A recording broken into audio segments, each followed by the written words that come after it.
Saya ke Mas Ciko. Mas Ciko, jadi posisi PDIP saat ini ada di mana? Di dalam pemerintahan kah? Atau sebetulnya sudah ada di luar atau di luar pemerintahan kah?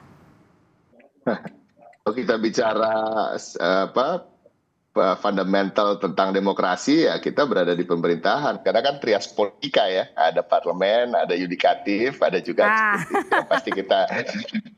Tetapi pada prinsipnya pertanyaannya kan apakah akan berada di kabinet, apakah akan berada di eksekutif, di bawah langsung perintah Presiden Prabowo Subianto. Kita tunggu aja pertemuan antara Ibu Megawati dan Pak Prabowo Subianto yang akan digelar 1, 2, 3 hari ini.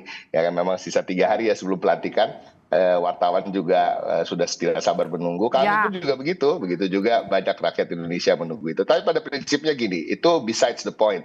Poin yang utama adalah kali ini PDI Perjuangan memberikan kesempatan bagi Pak Prabowo Subianto pertama untuk memilih menteri sebagai hak prerogatifnya beliau untuk menunjuk kepala badan, wakil menteri dan lain-lain sesuai dengan seleranya yang bersangkutan.